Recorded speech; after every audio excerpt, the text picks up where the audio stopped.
En los últimos días, el panorama en torno a la gestión de la crisis que ha azotado al país ha dado un giro inesperado, revelando una red de complicidades y fallos del gobierno que ahora se está desmoronando bajo el peso de las pruebas. La narrativa del gobierno, que durante semanas intentó desviar la responsabilidad, está perdiendo fuerza ante los testimonios de quienes estuvieron en el epicentro de la emergencia. El fundador de la UME, Unidad Militar de Emergencias, ha decidido romper el silencio y dejar en evidencia la inacción de las autoridades, destacando que lo que muchos de nosotros ya sospechábamos era una realidad irrefutable. No hubo la respuesta adecuada a una catástrofe que, por su magnitud, requería medidas inmediatas y eficaces. Para mantenerte al tanto de los últimos detalles sobre esta polémica y otros temas de gran impacto, no olvides suscribirte a nuestro canal. Este giro en los hechos es como una bomba de tiempo que acaba de explotar en los medios, desnudando una vez más la falta de preparación y capacidad del gobierno para lidiar con situaciones extremas. La UME, una de las instituciones más capacitadas para gestionar desastres, tuvo que intervenir, pero según el testimonio de su fundador, el problema radica en que, a pesar de la experiencia acumulada y los simulacros previos, no se activaron los protocolos a tiempo. Durante su intervención, reveló que la declaración de emergencia debió haberse realizado dentro de las primeras 24 horas, tal y como se hizo en 2014 durante un simulacro que involucró a la Dirección General de Protección Civil y Emergencias, y donde se concluyó que la activación de nivel 3 era esencial para afrontar una crisis de estas proporciones. El hecho de que este tipo de decisiones no se tomaran a tiempo es algo que, según el experto, pone en evidencia la inacción y la falta de responsabilidad del gobierno central. Lo más alarmante de todo, sin embargo, es que a pesar de los testimonios, de las pruebas que dejan claro la falta de respuesta y de los recursos que existían para haber actuado a tiempo, el gobierno sigue sin asumir su culpa. La narrativa que intentan sostener, culpando a otros y eludiendo su responsabilidad, está siendo cada vez más difícil de mantener. Como ha señalado el fundador de la UME, no existe ninguna comunidad autónoma que pueda asumir la gestión de una emergencia de tal magnitud. Especialmente cuando hablamos de una tragedia que afecta a cientos de miles de personas en varias localidades, con zonas completamente devastadas.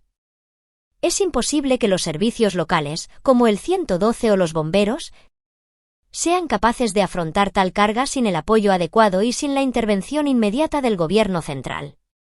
Pero no solo eso, también se destaca la falta de comunicación entre las instituciones, un factor que multiplicó los efectos de la emergencia. La falta de coordinación, de planificación y de un sistema de comunicación eficiente durante las primeras horas, dejó en evidencia un desbarajuste absoluto que, en vez de mejorar con el paso de los días, se fue agravando. Hoy, mientras seguimos esperando respuestas, el mensaje es claro: el gobierno no ha hecho lo suficiente, y lo peor de todo es que no parece estar dispuesto a rectificar. La gravedad de la situación y la pasividad mostrada ante la tragedia deja un sabor amargo y una desconfianza profunda en las autoridades. Y en este escenario, solo queda preguntarse: ¿qué tan lejos está dispuesto a llegar el gobierno para salvar su imagen y quién pagará finalmente las consecuencias de este descalabro? ¡Qué ironía! Pedro Sánchez, con una jeta que no tiene parangón, se presenta el próximo 27 de noviembre a dar una comparecencia, cuando ya ha pasado más de un mes desde la tragedia que costó la vida a más de 250 personas. ¿Y qué ha hecho durante este tiempo? Nada. En Valencia ni siquiera se le espera, y cuando los vecinos le dieron su merecido, la verdad es que, honestamente, un palo bien dado fue lo mínimo que merecía después de dejar a miles de afectados en el abandono absoluto. La catástrofe llegó y el gobierno brilló por su ausencia, mientras la gente luchaba por sobrevivir. De hecho, es casi incomprensible que, después de semejante desastre, la respuesta de las autoridades haya sido tan lenta y desorganizada. Pero claro, la imagen del gobierno es lo primero, ¿verdad, Pedro?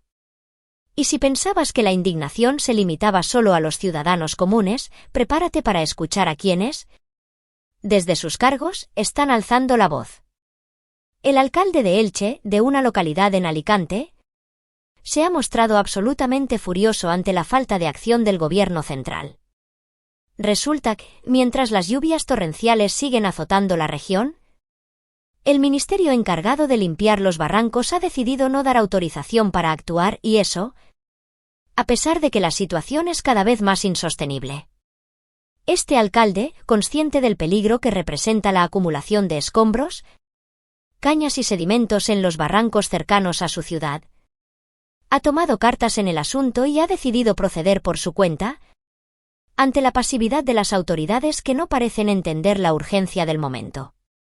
En el vídeo que quiero que veáis, el alcalde describe con detalle la situación crítica que enfrenta Elche. Nos cuenta cómo, el pasado 28 de octubre, suspendió las clases al día siguiente, el 29, no porque la situación fuera un lujo, sino porque, aunque su ciudad no estaba siendo tan directamente afectada como otras, el riesgo sigue latente. En su municipio, el patrimonio más preciado, el Palmar de Elche, se enfrenta a un peligro añadido. Las palmeras, esas emblemáticas plantas que dan vida al paisaje urbano, están en grave riesgo de caer debido a los vientos y las lluvias. Y lo más alarmante, cerca de 2000 palmeras están en las cercanías de colegios. ¿Te imaginas lo que podría pasar si una de ellas se desploma? Lo peor de todo es que, además de las cañas que taponan los cauces de los barrancos, hay enseres, cantos rodados y una acumulación de sedimentos que contribuyen a la desastrosa situación. El alcalde nos explica cómo en el barranco de San Antón, uno de los más urbanos y de mayor tránsito, se ha acumulado una cantidad alarmante de elementos que dificultan la evacuación del agua, algo que, en caso de nuevas lluvias, podría multiplicar el peligro. De hecho, los expertos llevan años advirtiendo que las cañas taponan los cauces y que, si no se hace nada, los efectos de futuras tormentas serán devastadores. Este es el tipo de testimonios que deberían ser escuchados, pero que siguen cayendo en saco roto. Mientras tanto, el gobierno sigue evadiendo responsabilidades y dejando a los municipios y sus alcaldes a luchar por su cuenta. Y la pregunta es, ¿cuántas tragedias más necesitamos para que alguien en el gobierno se despierte? Este es un tema que no se puede dejar pasar. Es hora de que los responsables enfrenten las consecuencias de su inacción. El panorama es cada vez más alarmante, y las consecuencias de la tragedia que hemos vivido se sienten en cada rincón de las localidades afectadas. El alcalde de Elche no puede estar más preocupado y no es para menos. El problema no es solo que la situación sea compleja, sino que el escenario de riesgo se multiplica a medida que descubrimos que las infraestructuras críticas, como la autovía, las vías del tren y los puentes que datan del siglo XIX, están directamente en el camino de una posible catástrofe. Este es un desafío que no puede ser ignorado, sobre todo porque el clima mediterráneo, con su carácter subdesértico, lo hace aún más peligroso. Las tormentas como la Dana, que azotaron a Valencia con una fuerza inesperada, podrían haber tenido un impacto devastador mucho más al sur, y precisamente allí se encuentra Elche.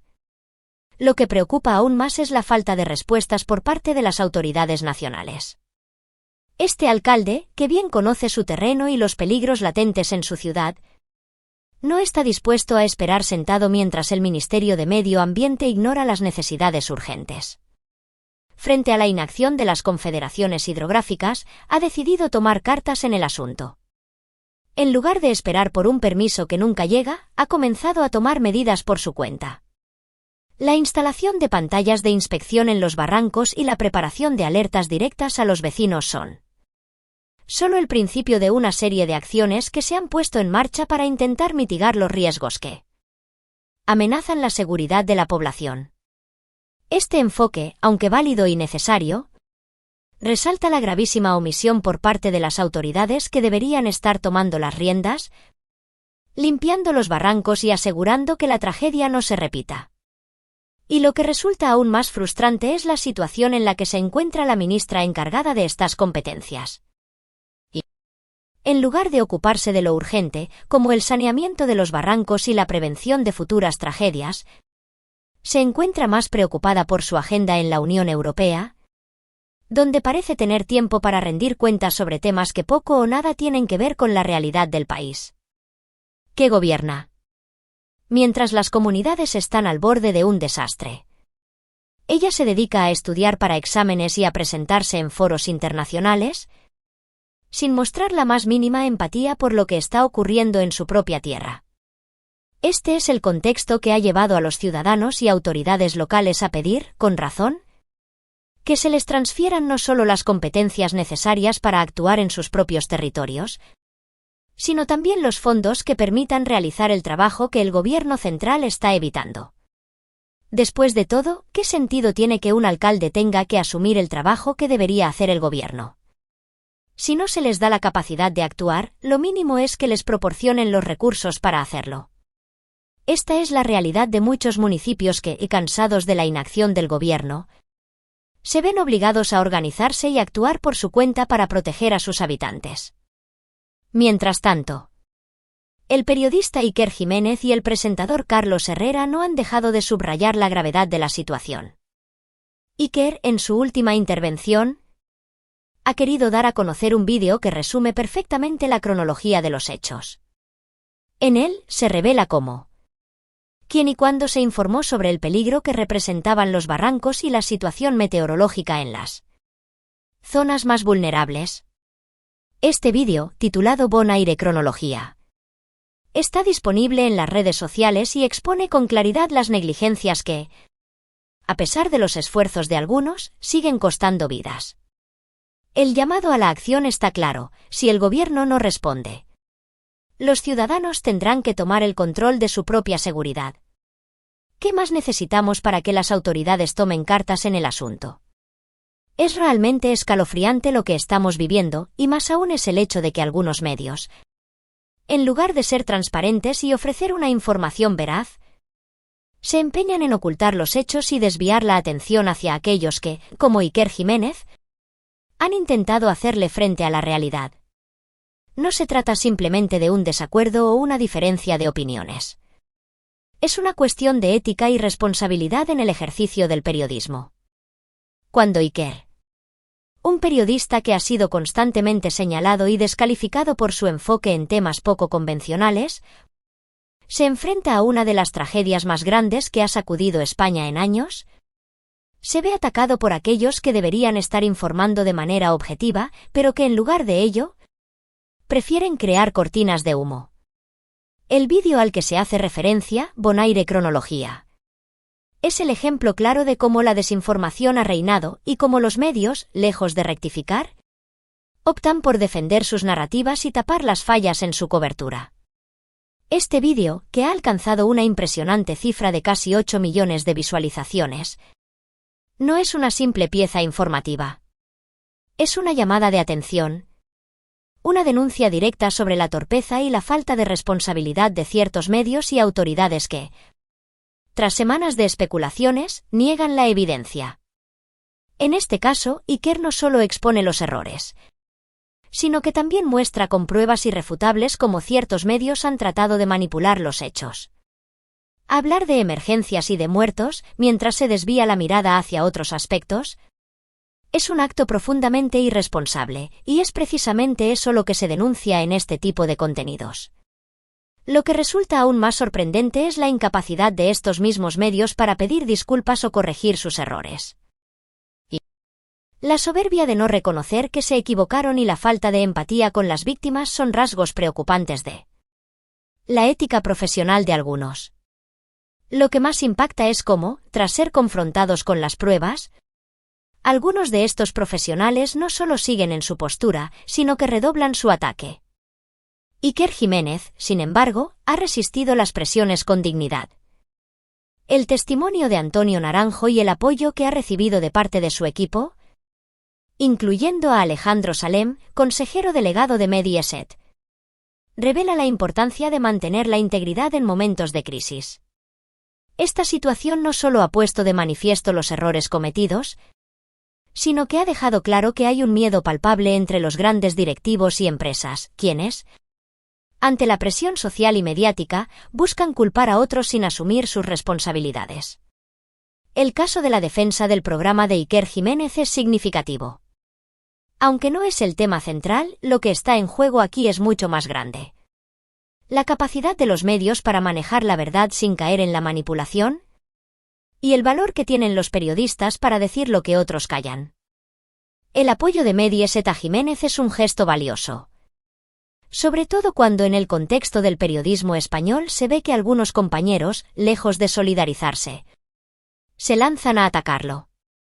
Esto no es solo un caso personal, sino un reflejo de cómo se maneja la información en este país. En vez de enfocarse en la tragedia real, se desvían las culpas hacia quienes intentan ofrecer respuestas y explicaciones claras.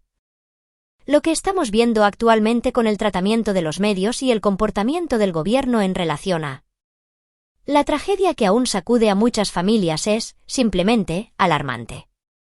El llamado a presionar al gobierno para frenar la publicidad institucional y cualquier tipo de presión sobre los medios es un acto de control que no solo pone en evidencia la falta de transparencia, sino que también refleja una actitud dictatorial que es difícil de ignorar. Es incomprensible que aquellos que están dispuestos a exponer la verdad, a decir lo que otros no quieren escuchar, se conviertan en el blanco de ataques constantes y, en muchos casos, de censura. Este tipo de comportamiento no solo mina la confianza en los medios tradicionales, sino que también revela un profundo temor por parte de aquellos que manipulan la información a su favor. Lo más sorprendente de todo esto es cómo la presión de los medios, que debería ser un reflejo de la libertad de expresión, se ha convertido en una herramienta de intimidación. La forma en que se ataca a quienes piensan diferente no es solo peligrosa, sino que pone en riesgo la integridad de un sistema democrático. Exigir la rectificación no debe ser visto como una debilidad, sino como una muestra de responsabilidad y profesionalismo.